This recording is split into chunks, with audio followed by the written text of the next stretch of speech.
E aí, galera do Me Salva? Nessa aula a gente vai ver aí o ajuste do P&D no método ponto crítico, uma continuação. Então, pegando o fio da meada, voltando a falar sobre o que a gente tinha visto já. A gente viu que a gente estava fazendo ensaios no nosso processo GDS, pegando dados desses ensaios e a partir desses dados a gente pôde projetar um controle P&D, certo? E esse ensaio era feito de duas maneiras. Uma em malha aberta, que é a resposta ao salto, e a outra é o ensaio em malha fechada, que podia ser também de duas maneiras. Uma com a variação do ganho proporcional e a outra com controle bang-bang. Ok? E nesse controle bang-bang, como a gente viu na última aula, a gente estava buscando uma oscilação simétrica em relação à referência. Por que isso, galera? Porque muitos anos atrás, quando o primeiro cara desenvolveu esse método aí com controle bang-bang, ele fez todos os ensaios e fez todas as tabelas que eram usadas para projetar o controle P&D a partir de uma oscilação simétrica. Então a gente tem que garantir isso para que a gente possa usar essas belíssimas tabelas, ok? Mas e se a gente não tiver uma oscilação simétrica? Vamos dizer então que a gente tem aqui o nosso carro e a gente quer ficar a 80 km por hora. A gente usa o controle bang-bang entre uma aceleração mínima e uma aceleração máxima, certo? Tipo assim, acelerar bem pouquinho no nosso pedal e acelerar um monte. Ou tudo, pode ser, né? Aqui a gente tem nosso carrinho, ele está acelerando, aí ele passa um pouco dos 80 graus e acelera menos. Quando ele está abaixo, ele acelera mais. Aí acelera menos, acelera mais, acelera menos, acelera mais. Só que, na média, a velocidade dele não ficou 80. Ficou, tipo assim, uns 75 km por hora. Certo? E eu passei mais tempo acelerando bastante do que acelerando menos. Ok? Isso significa que eu não tenho uma oscilação simétrica, porque aqui o tempo no mais é diferente do tempo no menos. Certo? O que eu posso fazer? Eu teria que pegar essa média de aceleração que eu tive aqui e aumentar ela, certo?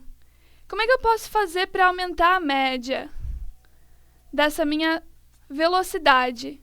Eu tenho que aumentar a média da aceleração, certo? E a média da aceleração está aqui. Um U médio. Então, o que eu tenho que fazer para ter uma oscilação simétrica a partir de uma não simétrica é corrigir essa média. Vamos então falar sobre isso, certo? Como a gente pode fazer para corrigir a média? A gente sabe que a média ela vai ser a soma do sinal de controle maior e do sinal de controle menor dividido por 2, certo? E que, tendo uma oscilação aqui, como exemplo, uma oscilação não simétrica aqui, em que eu tenho um certo tempo para baixo e um certo tempo para cima, que é essa duração aqui. Entendido? Eu posso corrigir essa média de forma que eu tenha o tempo para cima igual ao tempo para baixo. Então, quanto maior a diferença entre esses dois, mais eu corrijo, mais correção é necessária. Então, eu posso fazer uma correção da média de forma que eu tenha algo proporcional à diferença entre o tempo que fica em cima e o tempo que fica embaixo, certo? Então, a minha média nova tem que ser a média velha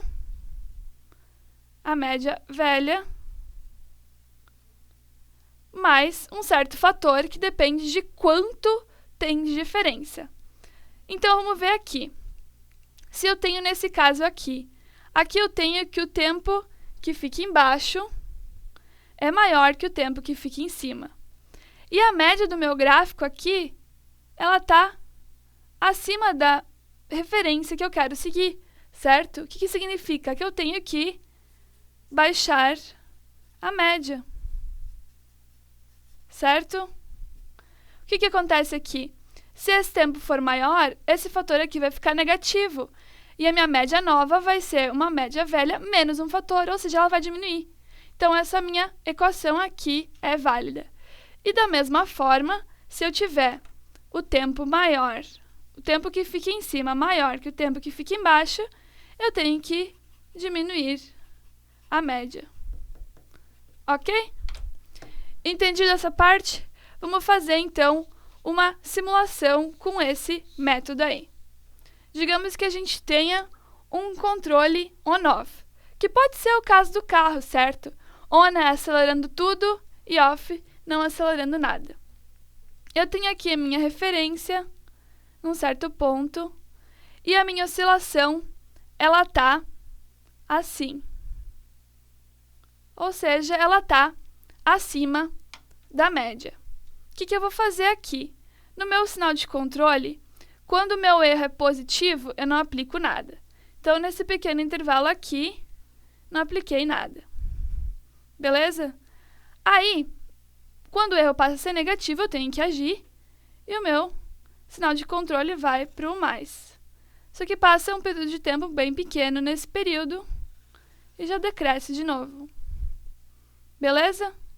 E passa mais todo esse ciclo aqui no meu o menos. Daqui até aqui. Esse período de tempo. Até aqui, o sinal fica negativo de novo. Beleza? Esse é o controle Bang Bang clássico. O que eu tenho que fazer aqui? Eu tenho que diminuir a média para que a média desse gráfico aqui encontre a referência. Beleza? Então, eu vou diminuir, por exemplo, esse U+. Digamos que o novo U+ seja aqui. Eu vou estar aplicando uma amplitude menor, ou seja, eu vou estar acelerando menos. O que significa, se eu acelerar menos, minha velocidade não vai tão longe. Beleza? Minha velocidade não indo tão longe, a minha oscilação vai ter o mesmo período para cima e para baixo, ou seja, vai ser uma oscilação simétrica. E assim, por toda a vida, oscilando. Ok? Aqui eu fiz um caso de correção da minha média. Usando aquela formulazinha que a gente viu, que depende da diferença aqui entre o tempo que fica em cima e o tempo que fica embaixo. Certo? Então, o que a gente quer realmente nessa aula é chegar no ajuste do controle PID. Como a gente vai fazer isso a partir do nosso lindo e belo resposta ao salto com controle Bang Bang? A gente tem aqui nossa resposta ao salto de forma assimétrica. Aqueles caras lá, de muito tempo atrás, fizeram uma relação entre o K crítico de um sistema. Vocês lembram do K crítico, certo? A gente viu ele na nossa aula lá passada, que é aquele K onde a oscilação fica sustentada, ok?